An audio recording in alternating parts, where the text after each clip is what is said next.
Assalamu alaikum wa rahmatullah. Bienvenue chers enfants. Accueillons aujourd'hui Ismaïl et Mahdi. Dieu nous pose 3 questions dans le Coran afin de nous faire réfléchir sur ce monde. Il nous dit: les êtres humains ont-ils été créés par hasard, à partir de rien, min ghayri shay'in, ou bien humul khaliqun, ils se sont créés eux-mêmes, ou bien ont-ils créé les cieux et la terre? Prenons les 3 questions et tentons d'y apporter une réponse. Est-ce que Ismaïl et Mahdi, vous pouvez croire un instant que vous avez créé l'univers, la nature? Évidemment que non, puisqu'elles existaient avant nous. L'univers existait avant nous, les animaux existaient avant nous. Donc vous ne pouvez pas les avoir créés quand vous n'étiez pas là. Est-ce que vous vous êtes créé vous-même? C'est impossible, impensable, car exister, c'est un choix. Donc pour faire ce choix, il faut que tu existes. Donc tu ne peux pas décider d'exister que si tu existes. Donc c'est impossible, il faut que quelqu'un décide pour toi d'exister. Enfin, est-ce que nous avons existé par hasard, c'est-à-dire sans que personne ne l'ait décidé, comme ça, par enchantement, par magie? Beaucoup de gens le pensent. On va essayer de prendre 3 preuves, 3 arguments pour être convaincus que nous avons été créés par Dieu, que nous sommes le fruit de sa volonté, de son choix. Premier argument: il est impossible qu'une chose se produise sans qu'elle n'ait une cause avant elle, qui l'a produite. Prenons un exemple concret. Je me souviens, quand j'étais plus jeune, en revenant un soir de la mosquée, j'avais remarqué qu'il y avait un incendie dans le supermarché. Intermarché pour ne pas le nommer. Les gens étaient là tout autour, il y avait le feu, et le lendemain, ils ont envoyé des enquêteurs pour essayer de trouver la cause, l'origine de l'incendie. Parce qu'ils n'effleurent pas l'esprit de n'importe qui, que ce feu s'est déclenché par hasard, comme ça. Il y a forcément une raison, c'est pour ça qu'on envoie des gens intelligents, formés pour mener une enquête. Ça semble logique. Soit, prenons l'exemple d'un feu de forêt. Quand il y a un feu dans une forêt, on essaie de chercher la raison. Peut-être est-ce dû à la chaleur, aux rayons du soleil, peut-être est-ce dû à l'orage, un éclair, peut-être est-ce dû à une personne, un pyromane, un criminel qui a mis le feu, ou une personne inconsciente, insensée, qui a jeté un mégot de cigarette, ou des randonneurs qui n'ont pas éteint le feu, les braises ont été ravivées par le vent, ou bien une bouteille qui a été jetée, une bouteille de verre, et puis avec les rayons, ça fait un effet de loupe et le feu s'est déclenché. Il y a forcément une raison, une explication. Même toi, quand il se passe des choses dans ta vie, même si tu n'as pas une explication immédiate, il faut la chercher. Il y a forcément une raison. C'est évident. Vous savez ce qu'a dit un nomade, un bédouin dans le désert? Il dit: quand je vois le crottin, les excréments d'un chameau dans le désert, je suis convaincu qu'un chameau est passé par là, qu'un chameau est présent. C'est évident. Le crottin de chameau n'est pas venu par hasard, il n'est pas tombé du ciel. Il dit de même: quand je vois des traces de pas dans le sable, je sais que des gens sont passés par là. Elles ne se sont pas fait toutes seules, ces traces. Alors, dit-il, quand je vois dans le ciel des étoiles, des vagues dans la mer, des montagnes et des vallées sur terre, je sais que quelqu'un est passé par là. Ce sont les signes de la présence de Dieu. Regardez son intelligence. Prenons un autre exemple. Une situation. Tu rentres dans ta cuisine et tu trouves un magnifique gâteau. Bon, par exemple une forêt noire, ou bien un cheesecake délicieux, appétissant.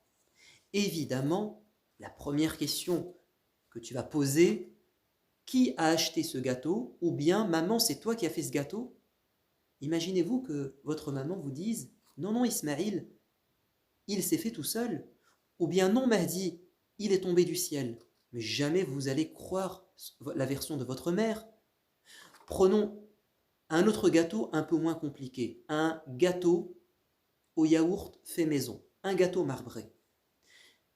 Est-ce que vous pouvez vous imaginer, en trouvant ce type de gâteau sur le plan de travail ou sur la table, ce gâteau marbré, qui n'est pas compliqué à faire, est-ce que vous pouvez vous imaginer qu'il s'est fait tout seul? Par exemple, que les œufs sont sortis du frigidaire, qu'ils se sont cassés, brisés et versés dans le saladier. Ensuite, l'huile s'est déversée toute seule, attention en bonne quantité, un verre, que la farine s'est versée elle-même, 2 verres de farine, et que le yaourt s'est déversé également, que le chocolat a fondu et qu'il s'est déversé, que le sucre également s'est renversé, et tout ceci dans des proportions bien précises. Alors que normalement ça doit être mélangé avec une machine ou avec votre outil, là ça s'est fait tout seul, pas de fouet. Tout s'est mélangé tout seul, jusqu'à former une pâte onctueuse. Ensuite, cette pâte s'est versée dans le plat. Et ensuite, le plat est rentré dans le four. Et ensuite, le four s'est enclenché à la bonne température. Ensuite, il s'est éteint quand le gâteau a cuit à point. Est-ce que vous pouvez croire une seule seconde à mon histoire? Non, c'est du délire, c'est une légende, c'est un conte de fées. Si un gâteau aussi simple qu'un gâteau yaourt, un marbré, ne peut pas se faire tout seul, ça vous paraît très compliqué. Que pensez-vous d'un être humain, d'un animal, de la terre, de l'univers? Évidemment que ça ne se fait pas tout seul. Une montre a forcément été faite par quelqu'un d'expert, une horloge par un horloger, une chaise par un menuisier, une voiture par un mécanicien par exemple, ou une machine. Si vous voyez ce dessin, cette peinture de la nature, imaginez-vous que vous trouvez une peinture suspendue dans un musée et que c'est très bien fait. Qu'allez-vous dire? Vous allez dire, mais l'artiste est fort. Vous ne pourriez pas croire un instant que ça s'est fait tout seul. Ce dessin a été fait par un enfant de 9 ans après 2 ans de travail. Une peinture, la copie de la nature. Que pensez-vous de la nature dans sa version originale? N'est-elle pas le fruit d'un grand artiste qu'on appelle Dieu? Bien évidemment. Racontons une histoire. Un savant très intelligent, croyant en Dieu, a débattu avec des gens athées. Athée, ça veut dire il ne croit pas au fait que Dieu a créé le monde. Il s'est fait tout seul par hasard. Il a tenté de les convaincre, mais en vain. Ces gens étaient bornés, têtus, ils étaient convaincus de leur avis. Alors il leur a donné rendez-vous le lendemain pour continuer le débat, la discussion, à 3 heures de l'après-midi. Le lendemain, à 3 heures, les gens athées étaient présents, sauf que le savant n'était pas là. Les heures passent, et après 3 heures, il fait son apparition. Première question, pourquoi ce retard? Et là, le savant, croyant, va leur dire, écoutez, il s'est passé quelque chose d'incroyable, d'exceptionnel. J'étais sur le bord du fleuve, attendant que la barque vienne pour me transporter, mais aucune embarcation n'est arrivée. J'ai attendu, et tout à coup, un arbre, devant mes yeux, s'est déraciné. Il s'est jeté par terre, il s'est coupé en planches, les planches se sont assemblées, les clous sont arrivés, ils ont fixé les planches, et ça a formé un beau bateau. Je suis monté sur le bateau, et il m'a emmené de l'autre côté de la rive, tout seul, sans qu'aucune personne ne le guide. Ils ont dit, mais c'est quoi cette histoire que tu nous inventes? On te croyait intelligent, tu as perdu la tête depuis hier. Et lui de leur répondre, mais c'est vous qui avez perdu la tête. Vous ne pouvez pas accepter qu'un bateau se fasse tout seul et qu'il se déplace tout seul, et vous voulez que je pense que la Terre, que le Soleil, que l'univers, que le système solaire est le fruit du hasard et que tout se déplace tout seul? Non. Les gens ont compris qu'ils avaient fait erreur. Donc, premier argument, c'est qu'à chaque fois qu'il se passe quelque chose, il y a forcément quelqu'un derrière. Deuxième argument. Quand vous trouvez de l'ordre, ça signifie qu'il y a forcément quelqu'un qui a organisé la chose. L'ordre et l'organisation sont le fruit de l'intelligence d'une personne. Ça ne peut pas se faire tout seul. Dieu dit dans le Coran, vous voyez la mouche, ce petit insecte que vous méprisez, dévalorisez. Si tous les gens sur Terre, toutes les intelligences, les gens les plus doués se réunissaient pour créer une petite mouche, ils n'y arriveraient pas, car la mouche est complexe. Tout est organisé dans le corps de la mouche. Que pensez-vous du corps d'un être humain? Vous savez ce que dit un de ceux qui ont défendu l'athéisme, c'est-à-dire qui ont dit que Dieu n'existait pas, que la nature s'est faite toute seule, que tout fonctionne tout seul? Il s'appelle Darwin. Et vous savez ce qu'il a dit dans son livre, L'origine des espèces? Il a dit, quand je vois la structure, la conception de l'œil, il dit, ça me donne des sueurs froides, tellement l'œil est bien fait. Est-ce que vous pouvez croire un instant que le hasard peut donner des choses organisées? Moi, je n'y crois pas un instant. Vous savez pourquoi? Imaginez-vous cette expérience. Nous prenons des chiffres. Le chiffre 5, le chiffre 1, le chiffre 6. Là, il y a les chiffres de 1 à 10, de 0 à 10. Vous les mélangez. Ensuite, vous fermez les yeux et vous retirez un numéro.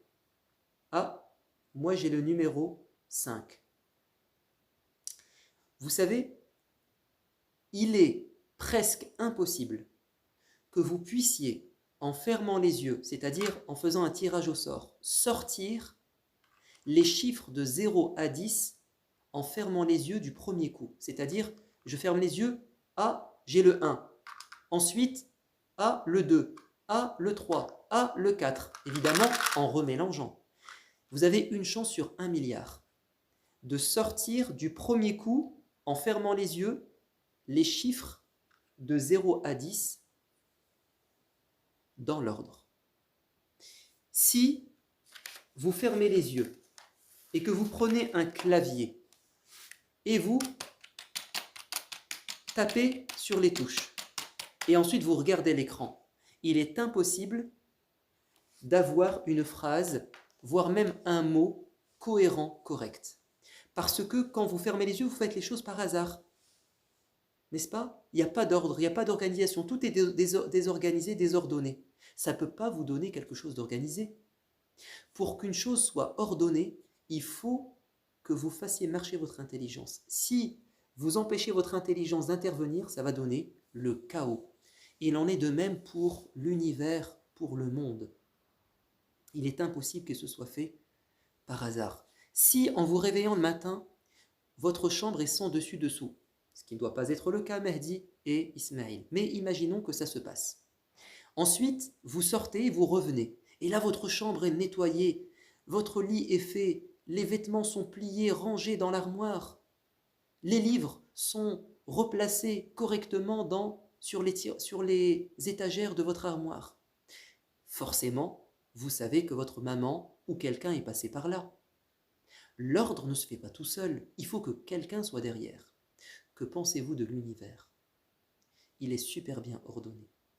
La preuve, c'est que depuis des milliers, peut-être des millions d'années, les planètes tournent, le soleil tourne, et jamais ils ne se sont entrechoqués, ils sont entrés en collision. Ça tourne à une vitesse fulgurante, phénoménale, et chacun a une course bien déterminée. Dieu nous dit, chacun a une course qui lui est bien tracée. Il ne peut pas dévier de son orbite. Alors, prenons maintenant un dernier argument. Le premier, c'était, à chaque fois qu'il se passe une chose, il y a une cause, une origine. Deuxièmement, quand il y a de l'ordre, ça signifie forcément qu'il y a une intelligence qui a mis de l'ordre. Troisième argument, c'est que si vous laissez une chose ordonnée, organisée, bien rangée, plusieurs années, avec le temps, les choses s'abîment, se détériorent. Ce qui était ordonné se désordonne. Si vous laissez une voiture, après plusieurs dizaines d'années, elle va rouiller. Le temps va l'abîmer. Si vous laissez une maison, vous revenez dans 20 ans, vous allez trouver votre maison en ruine. Tout va être en décrépitude. L'univers, ça fait des milliers d'années qu'il existe, des millions d'années qu'il existe, et il n'est pas en train de s'abîmer. Il est en train de s'agrandir, de devenir encore plus complexe. Ça prouve que quelqu'un en a pris soin. Quand, avec le temps, une chose est ordonnée, elle reste ordonnée, c'est que quelqu'un en prend soin. Dernier argument, et on va s'arrêter là, c'est que quand une chose bouge, c'est que forcément, il y a une force derrière qui l'a déplacée. Les choses ne bougent pas d'elles-mêmes.